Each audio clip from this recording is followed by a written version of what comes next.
नमस्कार साथियों, मेरा नाम है आर.के. सिंह और आप देख रहे हैं संस्कृति आईएएस यूट्यूब चैनल। आज हम बात करने वाले हैं कि बिहार राज्य में अब आरक्षण की नई सीमा क्या होगी या फिर आने वाले समय में बिहार में आरक्षण के नए मानदंड क्या होंगे। और इस चर्चा के पीछे जो सबसे बड़ा आधार हमारा है वो ये है कि अभी नवंबर माह यानी 17 नवंबर 2023 को बिहार राज्य के राज्यपाल ने राज्य में नौकरियों और शिक्षा में आरक्षण की मात्रा बढ़ाकर 75% किए जाने संबंधित 2 कानूनों को मंजूरी प्रदान कर दी है। और इसी दोनों कानूनों के कारण देश में आरक्षण संबंधित जो मुद्दा है उस पर फिर से एक बार बड़ी बहस छिड़ गई है। और इसी कारण से ये कहा जा रहा है कि आने वाले समय में क्या इन आरक्षण कानूनों को सुप्रीम कोर्ट में चुनौती दी जा सकती है, और अगर चुनौती दी जाती है तो सुप्रीम कोर्ट का फैसला क्या होगा। बिहार के राज्यपाल के द्वारा आरक्षण संबंधित इन दोनों कानूनों को मंजूरी प्रदान करने के बाद दोनों कानूनों ने भारत में आरक्षण पर एक तीखी बहस छेड़ दी है। और खासकर जो मंडल आयोग है जिसमें इंदिरा साहनी मामला है उसके संदर्भ में तो इसकी खासी चर्चा हो रही है। और ये भी कहा जा रहा है कि अगर ये मामला सुप्रीम कोर्ट में जाता है तो सुप्रीम कोर्ट के क्या आदेश होंगे, क्या दिशा निर्देश होंगे और क्या आने वाले समय में बिहार इन कानूनों को लागू कर पाएगा। और इसमें अगर हम बात करें तो पहले से ही क्या है कि कुछ राज्य ऐसे हैं देश में जिन्होंने क्या किया है कि जो 50% आरक्षण की सीमा है उसको पार किया है। तो क्या बिहार राज्य भी इनमें शामिल हो पाएगा, क्योंकि ये महत्वपूर्ण बात है, क्योंकि जो सुप्रीम कोर्ट है वो 50% सीमा के साथ है, यानी आरक्षण में 50% ही आरक्षण दिया जाना चाहिए, इसके पक्ष में। साथ ही क्या है कि अदालत का यह भी मानना है कि जो आनुपातिक प्रतिनिधित्व है ये सही नहीं है और इसके स्थान पर जो उत्पीड़ित वर्ग है उनके पर्याप्त प्रतिनिधित्व की बात अदालत या सुप्रीम कोर्ट करता है। तो इस कारण से ये पूरा मुद्दा चर्चा में बना हुआ है और इसी के संदर्भ में इससे संबंधित जो कुछ प्रमुख आंकड़े आए हैं, जो प्रमुख पहलू हैं, उनकी चर्चा आज हम करेंगे। तो सबसे पहले न्यूज़ देख लेते हैं कि न्यूज़ क्या है। तो can Bihar increase its reservation pool, क्या बिहार अपने आरक्षण के दायरे को बढ़ा पाएगा, ये आज का मूल मुद्दा है। और ये जो विषय है ये हमारे सामान्य अध्ययन के पेपर 2 से संबंधित होता है। और इसमें भी क्या है कि ये मूल रूप से भारतीय राज्य व्यवस्था और शासन जो खंड है उससे ये संबंधित है।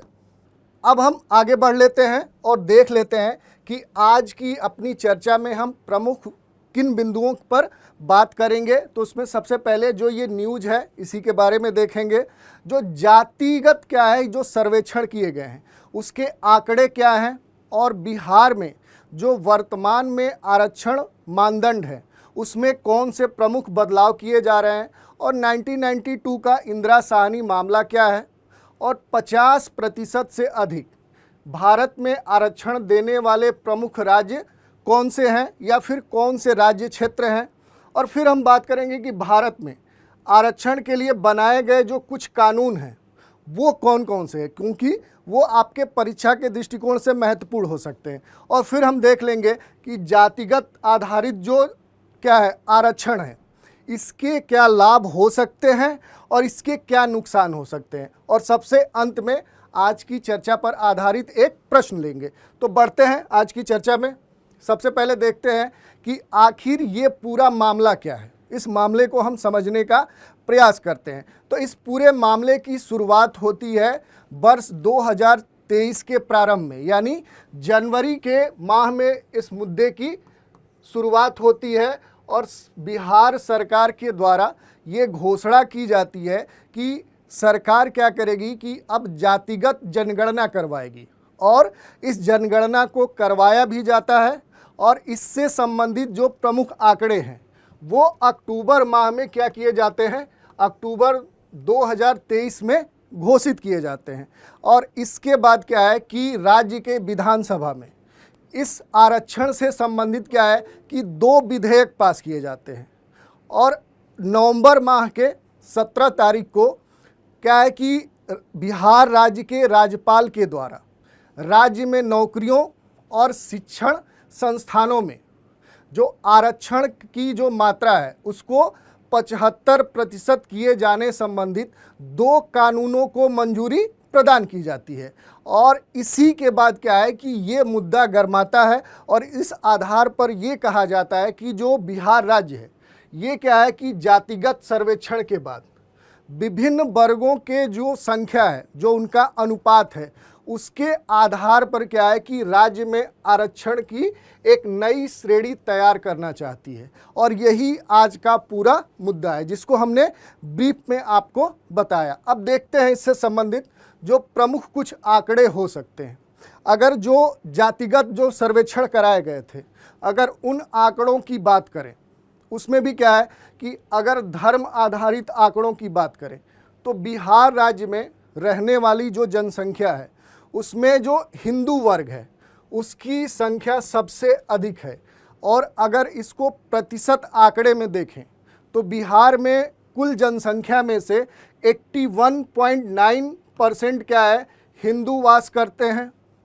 दूसरे नंबर पर 17.7 क्या है कि यहाँ मुसलमान हैं और तीसरे नंबर पे यहाँ ईसाई हैं। तो क्या है कि ये यहाँ पर जो विभिन्न धर्म समुदाय के लोग रहते हैं उनका आंकड़ा है, जिसमें पहले नंबर पे हिंदू हैं, दूसरे पे मुसलमान, तीसरे पे ईसाई, चौथे पे सिख, पांचवें पे बौद्ध और छठे पे जैन। तो क्या है कि बिहार राज्य में ये 5 धर्म समुदाय के लोग मुख्य रूप से वास करते हैं।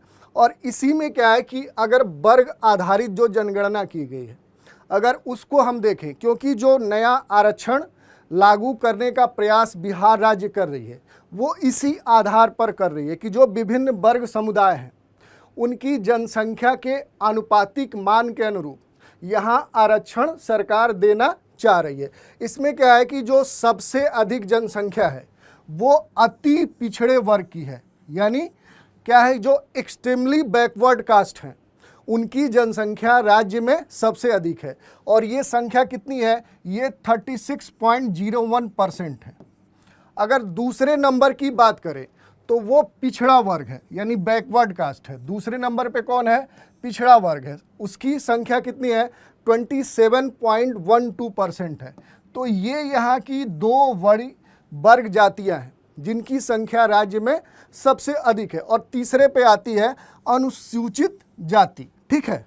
तो ये 3 मुख्य हैं और तीसरे के बाद चौथे पे जनरल कैटेगरी आती है और सबसे जो कम जनसंख्या है वो अनुसूचित जनजाति की है। सबसे कम जनसंख्या अनुसूचित जाति की है जो क्या है कि राज्य में 1.68% है। तो ये क्या था कि ये जो जातिगत आधारित बिहार में जनगणना हुआ है, जो सर्वेक्षण हुआ है, उससे संबंधित प्रमुख आंकड़े हैं। अब इसी में क्या है कि जो नया आरक्षण देने की बात सरकार कर रही है वो क्या है उसको थोड़ा सा संक्षिप्त में देख लेते हैं। जैसे हमने बताया कि राज्य में जो वर्ग सबसे अधिक है, जैसे क्या है कि जो एक्सट्रीमली बैकवर्ड कास्ट हैं उनका जो प्रतिशत है वो राज्य में सबसे अधिक है और वो कितना है, वो 36.01% है। और इस आधार पर क्या है कि जो वर्तमान में आरक्षण था वो 18% था, 18% था, जिसको राज्य अब क्या करना चाह रही है, इसको परिवर्तित करके ये 25% यानी 25% करने का मूड बना चुकी है। और इसी के साथ क्या है कि जो दूसरे नंबर पे है, यानी जो अदर बैकवर्ड कास्ट हैं, अन्य जो पिछड़े वर्ग हैं, उनकी जो जनसंख्या राज्य में है वो 27.1% है, जिनके लिए वर्तमान में जो राज्य में आरक्षण है वो 12% है, जिसको बढ़ाकर राज्य सरकार अब 18% करना चाह रही है। और इसी तरह से क्या है कि जो अनुसूचित जाति है, शेड्यूल कास्ट है, इनकी जो जनसंख्या है वो 19.65% है और इनका जो आरक्षण प्रतिशत है वो 16% है और इसको भी राज्य सरकार बढ़ाकर 20% करना चाह रही है। और जो अनुसूचित जनजाति हैं इसकी क्या है, जनसंख्या राज्य में सबसे कम है, यानी 1.68% है। और इनको क्या है कि अभी तक जो वर्तमान आरक्षण था उसमें बढ़ाकर 1 से 2% किया जा रहा है। और साथ ही क्या है कि जो संविधान का संशोधन 103वां है, जिसके द्वारा क्या है कि इकोनॉमिकली वीकर सेक्शन है, इनके लिए क्या है कि 10% का आरक्षण सुप्रीम कोर्ट ने तय किया है, तो ये इसके साथ शामिल है। तो इस तरह से क्या है कि ये 75% आरक्षण राज्य सरकार नए मानदंड के अनुरूप देना चाहती है। और इसी पर तीखी बहस पूरे देश में छिड़ चुकी है कि क्या ये आरक्षण देना सही है, क्या इस आरक्षण के जो मानदंड है इसको सुप्रीम कोर्ट में चुनौती प्रस्तुत की जाएगी और फिर सुप्रीम कोर्ट का नया आदेश क्या होगा। तो ये इससे संबंधित कुछ प्रमुख मुद्दे हैं। अब देखिए, अब बात आती है इंदिरा साहनी मामले की। इंदिरा साहनी मामले को समझने से पहले थोड़ा सा हम इसके बैकग्राउंड में जाते हैं। जैसे क्या है कि अगर हम सुप्रीम कोर्ट की बात करें तो सुप्रीम कोर्ट ने ऐतिहासिक रूप से ये कहा था कि आरक्षण में, चाहे वो नौकरी हो या कोई शिक्षा हो या कोई शिक्षण संस्थान हो, उसमें सीटों की बात हो, पदों की बात हो, उसमें 50% से अधिक आरक्षण नहीं देना चाहिए। ये सुप्रीम कोर्ट का मुख्य वक्तव्य है। दूसरी अगर हम बात करें तो 1963 में 7 न्यायाधीशों की खंडपीठ ने ये कहा था कि जो आरक्षण है ये हमारे संवैधानिक योजना के तहत एक अपवाद है। ये क्या है कि हमारे संवैधानिक प्रक्रिया के तहत क्या है, एक अपवाद है। इसको क्या है कि इस खंडपीठ ने एक अपवाद माना और साथ ही कहा कि ये प्रकृति में क्या है कि एक विशेष प्रावधान है और इसके तहत क्या है कि 50% से अधिक सीटें या पद प्रदान नहीं किया जा सकता। तो ये एक बड़ा फैसला था। और इसी के बाद क्या हुआ कि अगर 1976 की बात करें तो 1976 में जो आरक्षण की समझ थी, जिसको क्या है कि एक अपवाद के रूप में स्वीकार किया गया था, इसमें बदलाव आया और ये कहा गया कि आरक्षण क्या है कि अपवाद नहीं है बल्कि क्या है, समानता का एक पहलू है। तो इस तरह से क्या हुआ कि अगर हम बात करेंगे तो 1967 में जो अपवाद की धारणा थी, इसको क्या किया गया, समानता का पहलू बोला गया। तो इस तरह से ये प्रकृति में एक बदलाव महसूस किया गया। और इसके बाद जो सबसे बड़ा डिसीजन आया वो आया 1990 में। ठीक है, सबसे जो बड़ा बदलाव आया 1990 से लेकर 92 के बीच में क्या है कि जो मंडल आयोग था, और इसमें भी क्या है कि जो इंदिरा साहनी मामला था, इसमें क्या है कि 9 न्यायाधीशों की खंडपीठ ने एक बड़ा फैसला दिया, जिसने क्या कहा कि जो 50% की आरक्षण सीमा है यही होनी चाहिए। यानी इसने क्या किया कि 50% की जो आरक्षण सीमा थी इसकी पुष्टि की, यानी ये कहा कि यही सीमा होनी चाहिए। और ये भी कहा कि ये पूरी तरह से क्या है कि बाध्यकारी नियम है। ये क्या है, ये एक तरह से बाध्यकारी नियम है, यानी ये सबको मानना पड़ेगा। और ऐसा नहीं है कि ये केवल एक विवेक का मामला है। हालांकि ये जो खंडपीठ थी इसने ये माना कि ये जो मामला है ये अपवाद के बिना कोई नियम नहीं है। हाँ, विशेष परिस्थिति में इस खंडपीठ ने राज्यों को यह अनुमति प्रदान की कि किसी विषम परिस्थिति में राज्य क्या कर सकते हैं कि इस सीमा को पार कर सकते हैं। और इसके लिए क्या है कि जो सबसे पहला आधार माना खंडपीठ ने, वो ये माना कि उन समुदायों के लिए जो क्या है कि किसी दूर दराज क्षेत्र में रहते हों, और साथ ही क्या है कि जो समाज की मुख्य धारा है उससे इनको अलग रखा गया है। तो इस आधार पर राज्य क्या कर सकता है कि इनके लिए आरक्षण की जो सीमा 50% है उससे अधिक आरक्षण प्रदान कर सकता है। और उसमें भी ये कहा गया कि ये जो सीमा है ये कोई भौगोलिक परीक्षण नहीं है।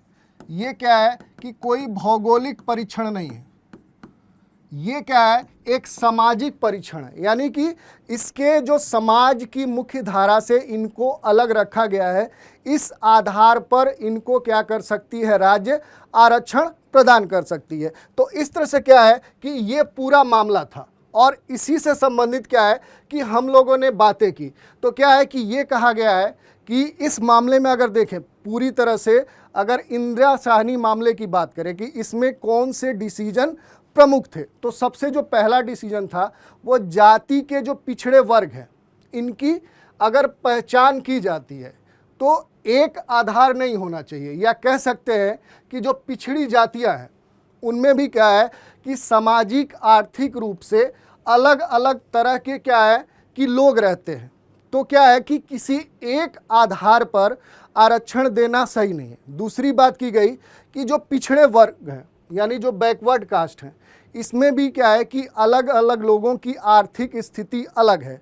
इस आधार पर इसमें क्या किया गया कि एक क्रीमी लेयर बनाया गया और जिसके द्वारा किया गया कि इन वर्गों में भी जो लोग आरक्षण के प्राप्त करने के लिए योग्य नहीं हैं उनको इस श्रेणी में शामिल किया गया। और उसके बाद क्या है कि तब से सरकार ने समय समय पर आर्थिक स्थिति के आधार पर विभिन्न क्रीमी लेयर निर्धारित करती है और उसी के अनुरूप इनको आरक्षण प्रदान करती है।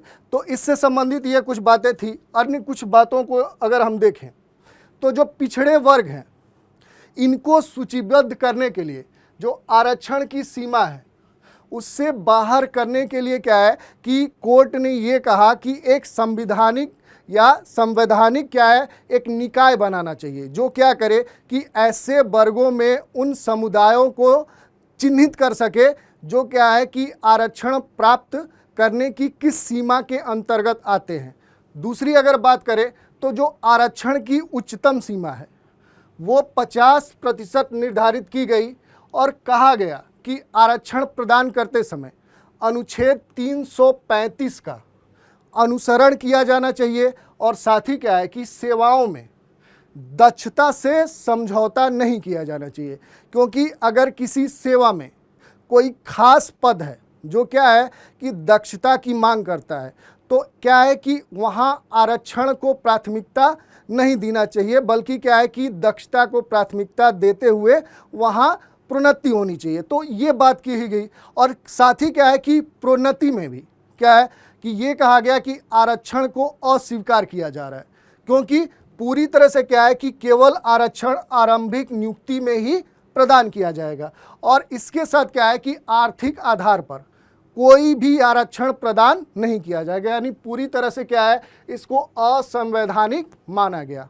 और दूसरी जो बात की गई कैरी फॉरवर्ड रूल, यानी किसी को प्रोन्नत करने के लिए आगे बढ़ाने के लिए बात कही गई कि इसको तभी स्वीकार किया जाएगा या कहा जाएगा जब ये क्या है कि आरक्षण की जो सबसे उच्चतम सीमा है इसको प्रभावित न करे। और साथ ही क्या है कि न्यायालय ने कुछ विषम परिस्थितियों में कुछ समुदायों को जो आरक्षण की 50% सीमा है उससे भी अधिक आरक्षण प्रदान करने की अनुमति दी, लेकिन साथ ही ये कहा कि राज्यों को इससे संबंधित स्पष्टीकरण देना होगा कि ये आरक्षण की सीमा या जो तय की गई सीमा है वो अगर 50% से अधिक है तो उसके पीछे कारण क्या है। तो इस मामले से संबंधित ये क्या थे, कुछ प्रमुख बातें थीं। अब बात कर लेते हैं कि देश में वे कौन से राज्य हैं जिन्होंने 50% से अधिक आरक्षण प्रदान किया है। तो उसमें अगर प्रमुख रूप से बात करेंगे तो छत्तीसगढ़ आता है, तमिलनाडु आता है और छत्तीसगढ़ ने अपने यहाँ आरक्षण में क्या है कि 72% यानी 72% आरक्षण प्रदान किया है और तमिलनाडु ने 69% 1994 के अधिनियम के तहत संविधान की 9वीं अनुसूची के तहत क्या है कि ये प्रदान किया है। और इसी के साथ क्या है कि पूर्वोत्तर के जो प्रमुख राज्य हैं जैसे अरुणाचल प्रदेश, मेघालय, मिजोरम, नागालैंड, इन्होंने भी क्या है कि कुछ अलग अलग वर्गों में 80% तक आरक्षण प्रदान किया है। और साथ ही क्या है कि भारत के जो द्वीपीय क्षेत्र हैं, जैसे अगर बात करें लक्षद्वीप की, या ऐसे जो द्वीप हैं जहां कुछ खास ट्राइब्स रहती हैं, तो उनके लिए जो आरक्षण की सीमा है वो पूरी तरह से उन्हीं के लिए संरक्षित की गई है। और वहाँ आरक्षण जो है वो लगभग 100% है, यानी पूरी तरह से वहाँ की जो सीटें हैं, वहाँ के जो पद हैं, उन्हीं के लिए या वहाँ के वर्गों के लिए ही आरक्षित है। तो इस तरह से ये हमने देख लिया। अब बात कर ले कि भारत में जो आरक्षण के लिए बनाए गए जो कुछ प्रमुख कानून हैं वे कौन से हैं। तो उसमें अगर आपको अपनी परीक्षा के दृष्टिकोण से अगर हम बात करें तो अनुच्छेद 15 का 4 जो है ये आपको आरक्षण से संबंधित है। और ये क्या है कि ये प्रथम संशोधन 1951 में किया गया था। और इसमें क्या है कि पिछड़े वर्गों की उन्नति के लिए विशेष प्रावधान निर्मित किए गए थे। इसके बाद क्या है कि जो आर्टिकल 15 है और उसके अंतर्गत 5, ये क्या था कि ये 93वां संशोधन है जो वर्ष 2006 में किया गया था, 2006 में। इसमें निजी जो शिक्षण संस्थान थे उसमें पिछड़े SC ST वर्गों के लिए विशेष आरक्षण का प्रावधान किया गया था। और फिर क्या है कि अनुच्छेद 16 है जिसके अंतर्गत क्या है कि निवास के आधार पर सार्वजनिक रोजगार में पदों का आरक्षण। और इस ऐसे ही क्या है कि 16(4) है जिसमें पिछड़े वर्गों के लिए सार्वजनिक रोजगार में आरक्षण की बात की गई। अनुच्छेद 330 से लेकर 342 है जिसमें समाज के कुछ वर्गों के लिए विशेष प्रावधान किया गया। अनुच्छेद 45 है जिसमें राज्य के नीति निदेशक जो सिद्धांत है DPSP है, इसमें पिछड़े वर्गों के जीवन स्तर और स्वास्थ्य से उनको ऊपर उठाने के लिए राज्यों के लिए क्या है कि फंडामेंटल ड्यूटीज़ के तौर पे निर्धारित किया गया। और फिर अनुच्छेद 39A है जिसमें राज्य के नीति निर्देशक जो सिद्धांत है, इनके तहत राज्यों को आर्थिक रूप से पिछड़े वर्गों के लिए न्याय और मुफ्त कानूनी सहायता प्रदान करने की बात की गई। तो ये क्या था, इससे संबंधित कुछ प्रमुख बातें हैं। अब देख लें कि जाति आधारित जो आरक्षण है इनके क्या लाभ हो सकते हैं। तो इससे क्या होगा कि जो समाज में समान प्रतिनिधित्व है इसका विकास हो सकता है, जो योग्य उम्मीदवारों के लिए समान अवसर हैं वो सुनिश्चित हो सकता है, और न्याय और मानव अधिकार है इनका क्रियान्वयन किया जा सकता है। और समाज में क्या है कि जो एक इकोनॉमिक इम्बैलेंस है उसको बैलेंस किया जा सकता है, और अलग अलग वर्गों के लिए क्या है कि समान स्तर पे अवसर उपलब्ध कराए जा सकते हैं, और प्रशासन की गुणवत्ता में भी वृद्धि की जा सकती है। तो ये इससे संबंधित कुछ प्रमुख लाभ है। इन लाभों के साथ क्या है कि इस जाति आधारित आरक्षण के कुछ नुकसान भी हैं। अगर बात करें नुकसानों की तो इससे क्या होता है कि जातिवाद को बढ़ावा मिलता है, और आरक्षण प्राप्त करने के लिए क्या है कि नई नई जातियाँ उत्पन्न होती हैं, उनका विकास होता है, उनकी संभावनाएं बढ़ जाती हैं ऐसे जातियों के बनने की। इसी के साथ क्या है कि विशेष रूप से जो विशेषाधिकार है उनके प्राप्त लोगों के लिए लाभ प्राप्त करने की संभावना भी बढ़ जाती है। और इससे क्या होता है कि जो समाज है उसमें योग्यता को डोमिनेट किया जाता है। तो इस तरह से क्या है कि ये इसके नुकसान हुए। साथ ही क्या है कि अस्थायी राहत है, ये क्या है किसी भी समाज या वर्ग समुदाय का अस्थायी सलूशन नहीं है। उसकी स्थिति, उसकी अन्य जो आर्थिक सामाजिक मानवीय जो स्थितियां हैं उसका कोई ये परमानेंट सलूशन नहीं है। और इससे क्या होता है कि सोशल अनरेस्ट होता है, समाज में अशांति फैलती है, आपस में सद्भाव क्या होता है असंतुलित होता है, तनाव उत्पन्न होता है, और आपस में क्या होता है कि विभिन्न प्रकार की ऐसी परिस्थितियां बनती हैं जिससे समाज विकसित नहीं बन पाता है। और इसी के साथ क्या है कि जो विशेषाधिकार प्राप्त लोग हैं और भी अधिक विशेषाधिकार प्राप्त करने के लिए उन्मुख होते हैं। इस तरह से क्या होता है कि पूरे समाज में आरक्षण से संबंधित क्या है कि अलग अलग मांगे उत्पन्न हो जाती है। और इसी संदर्भ में क्या है कि सुप्रीम जो कोर्ट है उसने बार बार माना है कि राज्य केवल आरक्षित वर्गों को जनसंख्या के अनुपात में आरक्षण प्रदान नहीं कर सकते हैं। ये क्या है कि आरक्षण देने के पीछे जो वैध उद्देश्य है, जो मूल उद्देश्य है, वो दलित वर्गों को समाज में क्या है कि पर्याप्त प्रतिनिधित्व प्रदान करना है। तो इस आधार पे क्या है कि राज्य का ये कर्तव्य है कि वो अलग अलग समुदायों के जनसंख्या या उनके अनुपात के क्रम में आरक्षण प्रदान न करें। तो इस तरह से क्या है कि ये मुद्दा पूरी तरह से आजकल चर्चा में है और ये होना भी चाहिए, क्योंकि ये क्या है कि सोशल इशू से भी जुड़ा मुद्दा है, हमारे गवर्नेंस से भी जुड़ा मुद्दा है और जो विभिन्न सामाजिक समस्याएं हैं उनका मूल कारण है। तो इसके लिए क्या है कि हमें भी अपने स्तर पे सोचना चाहिए, सरकार को भी सोचना चाहिए। तो इस तरह से क्या है कि आज का ये मुद्दा था और इसके बारे में आने वाले समय में क्या दिशा तय होगी इसकी, क्या सुप्रीम कोर्ट का आदेश आएगा और क्या बिहार में नए मानदंड लागू हो पाएंगे, ये देखने वाली बात है। अब आज की चर्चा पर एक प्रश्न ले लेते हैं। प्रश्न क्या है कि इंदिरा साहनी मामले में सुप्रीम कोर्ट के निर्णय के संबंध में निम्नलिखित कथनों पर विचार कीजिए। पहला कथन है, आरक्षण की जो उच्चतम सीमा है वो 50% की गई। दूसरा, अनुसूचित जाति वर्ग में क्रीमी लेयर बनाने की अनुशंसा की गई। और तीसरा कथन है, आगे ले जाने के लिए जो कैरी फॉरवर्ड रूल है उसको अस्वीकार कर दिया गया। और फिर कहा जा रहा है कि उपर्युक्त कथनों में से कौन से कथन सही हैं। विकल्प ए है केवल 1, विकल्प 2 है केवल 2, विकल्प सी है सभी कथन सत्य है और डी है कोई भी कथन सही नहीं है। तो इस तरह से क्या है कि हमने आज बात की कि बिहार राज्य में जो क्या है कि विभिन्न नौकरियों और शिक्षा में जो आरक्षण का दायरा है उसको बढ़ाकर क्या किया जा रहा है कि 75% किया जा रहा है। तो आने वाले समय में पहला मुद्दा है कि क्या ये लागू हो पाएगा, अगर लागू होता है तो इसके परिणाम क्या परिलक्षित होंगे और क्या इस तरह के आरक्षण लागू करना सही है। तो ये भी आपके मेंस के प्रश्न हो सकते हैं। तो आज के इस सेशन में इतना ही।